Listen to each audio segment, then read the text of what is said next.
আজ আমি ডাব্লিউবিএসএসসির কিছু কোশ্চেন অ্যান্সার নিয়ে তোমাদের সামনে এসেছি। আজ আমি প্রথমে বলবো যে মহাভারতে 18টি কী মহত্ব আছে, 18 সংখ্যাটির কী মহত্ব আছে সেটি তোমাদের কাছে বলবো। মহাভারতের পর্ব কটি? না 18টি। মনে রাখবে, মহাভারতের পর্ব কটি? না 18টি। মহাভারতের সঙ্গে জড়িত যোগ আছে পুরাণের। পুরাণ কটি? না 18টি। উপপুরাণ কটি? না 18টি। মহাভারতের যুদ্ধ কতদিন হয়েছিল? না 18 দিন। গীতার অধ্যায় কটি? না 18টি। ঠিক আছে।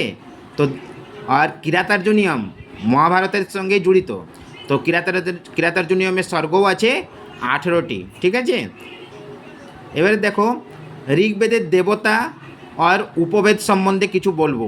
ঋগ্বেদ, যজুর্বেদ, সামবেদ আর অথর্ববেদের দেবতা আর উপবেদ। ঋগ্বেদের দেবতাকে না অগ্নি, যজুর্বেদের দেবতাকে না বায়ু, সামদেবের দেবতাকে না সূর্য, অথর্ববেদের দেবতাকে না সোম। উপবেদ, ঋগ্বেদের উপবেদ কোনটা? না আয়ুর্বেদ। যজুর্বেদের উপবেদ কোনটা? না ধনুর্বেদ। সামবেদের উপবেদ কোনটা? গান্ধর্ববেদ। অথর্ববেদের উপবেদ কোনটা? সর্পবেদ। ঠিক আছে। তো দেবতা আর উপবেদ এগুলো ক্লিয়ার করলাম, এগুলো মনে রাখবে। ঋগ্বেদের দেবতা হলো অগ্নি, উপবেদ হলো আয়ুর্বেদ। যজুর্বেদের দেবতা হলো বায়ু, উপবেদ হলো ধনুর্বেদ। সামবেদের দেবতা হলো সূর্য, উপবেদ হলো গান্ধর্ববেদ। অথর্ববেদের দেবতা হলো সোম, উপবেদ হলো সর্পবেদ। ঠিক আছে। এরপরে আসবো আমি ঋগ্বেদের শাখা। ঋগ্বেদের শাখা কোনটা, কতগুলো আছে?